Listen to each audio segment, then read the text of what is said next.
Queridos hermanos, hoy es el domingo del Buen Pastor.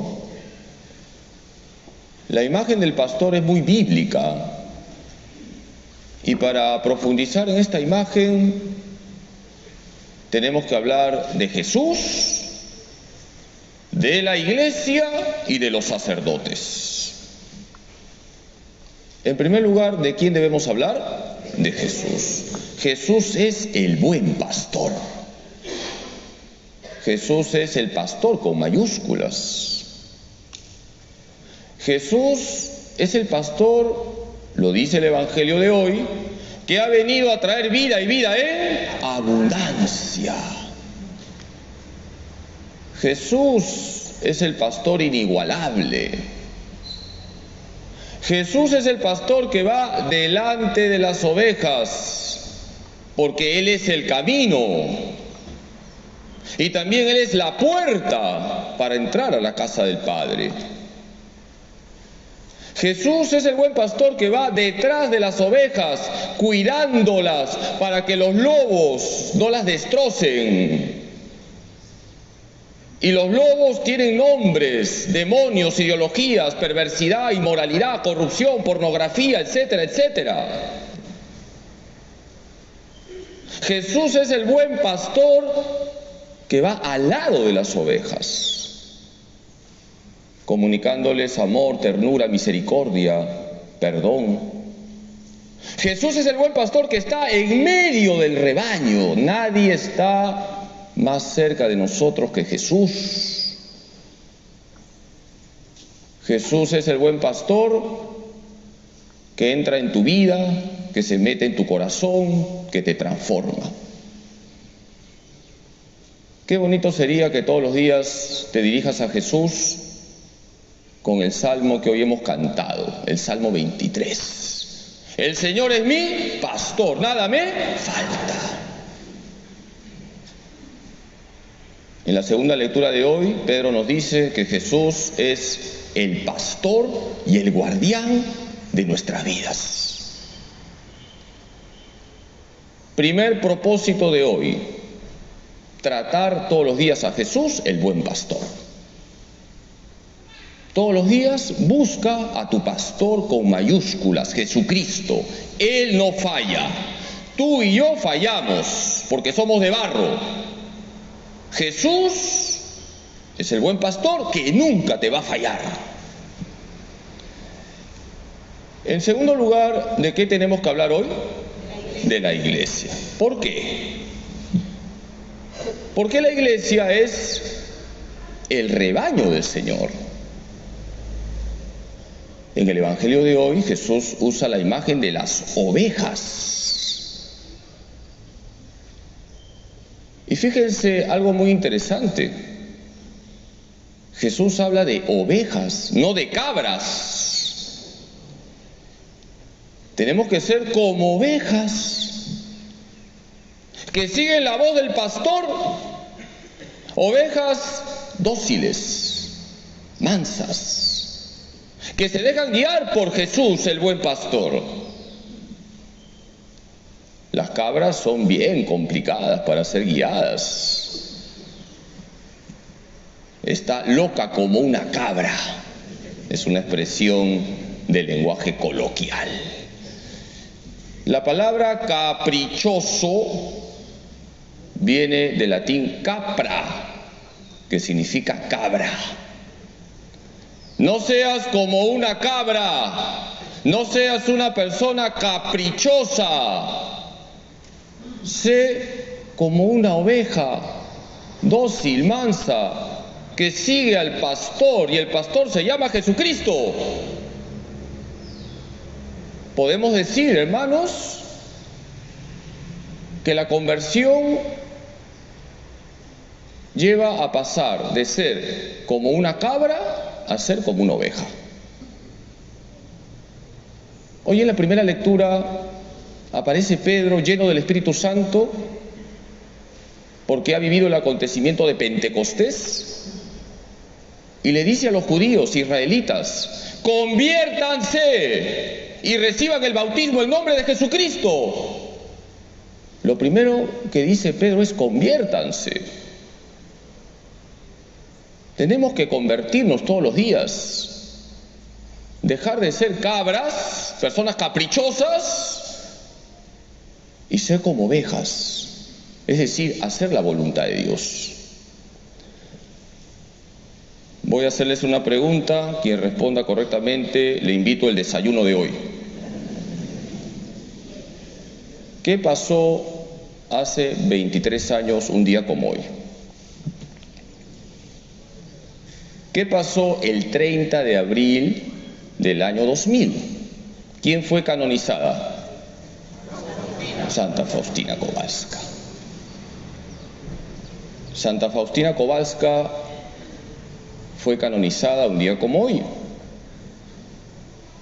Y en el diario, en el número 678, dice lo siguiente: la esencia de todas las virtudes está en hacer la voluntad de Dios.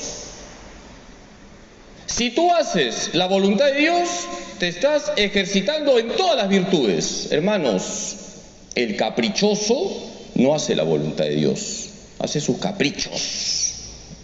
Hagamos la voluntad de Dios, seamos ovejas mansas, dóciles. Y ya sabes cuál es la voluntad de Dios. Que vivas los 10 mandamientos, las obras de misericordia, las bienaventuranzas. En definitiva, que sigas a Jesús, que reflejes a Jesús, que no vivas en pecado. Y en tercer lugar, hoy, ¿de qué tenemos que hablar?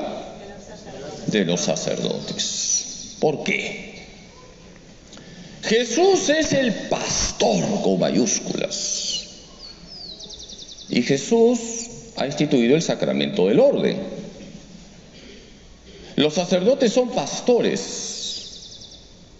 Jesús cuida al rebaño a través de los sacerdotes. Los sacerdotes son ministros sagrados. Por eso hay que rezar por la fidelidad y la santidad de los sacerdotes. Lo que el diablo quiere es que un sacerdote caiga. Porque el sacerdote está para llevar a los fieles a Jesucristo.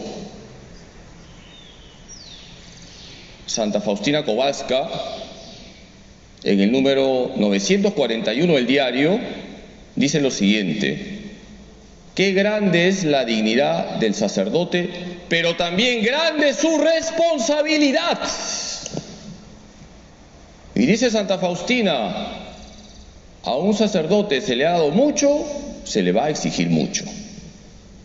Y es verdad, queridos hermanos, el sacerdote tendrá que responder ante Dios por la salvación de sus fieles. Por eso recen para que los sacerdotes tengan ese celo por la salvación de las almas. El sacerdote no es un líder político, no es un líder social. El sacerdote es ministro sagrado y cuando celebra los sacramentos actúa in persona Christi, en la persona de Cristo. Recen para que los sacerdotes tengan ese celo por la salvación de las almas.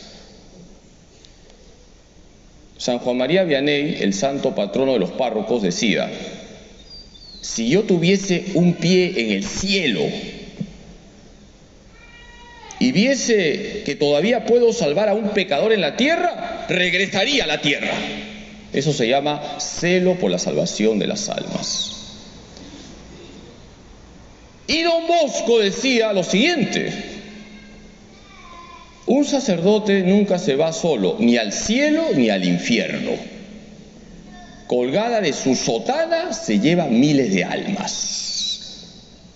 Si el sacerdote es ejemplar, ¿a dónde lleva a los fieles? Al cielo. Si es infiel, escandaloso, si da mal ejemplo, ¿a dónde lleva a los fieles? Al infierno. Así que recen por mí, por este pecador, para que puedan colgarse de mi sotana. Hoy es la Jornada Mundial de Oración por las vocaciones a la vida sacerdotal y consagrada. Queridos hermanos, hay una profunda crisis vocacional en el mundo. En muchos lugares se están cerrando los seminarios. Aquí en el Perú también han bajado increíblemente las vocaciones a la vida sacerdotal y consagrada. Tienen que rezar por los sacerdotes para que sean fieles hasta la muerte, santos, y también tienen que rezar por las vocaciones a la vida sacerdotal y consagrada. En el siglo XIX había una chica inglesa llamada Eliza Vaughan que iba al Santísimo, hacía su adoración eucarística y le pedía a Jesús formar una familia cristiana y tener un hijo sacerdote. Todos los días iba al Santísimo a hacer su adoración eucarística con esas intenciones: formar una familia cristiana y tener un hijo sacerdote. Dios escucha nuestras oraciones. Esta chica se casó cristianamente, tuvo 14 hijos, 6 sacerdotes. El Señor se pasa. 6 hijos sacerdotes. Queridos hermanos, hay que confiar en el poder de la oración. Por favor, rece por las vocaciones a la vida sacerdotal y consagrada. Necesitamos sacerdotes, necesitamos consagrados. Los sacerdotes no nos abastecemos y ustedes merecen una buena atención. Pero también ustedes pueden contribuir mucho al aumento de vocaciones a la vida sacerdotal y consagrada si forjan en sus hogares un ambiente verdaderamente cristiano.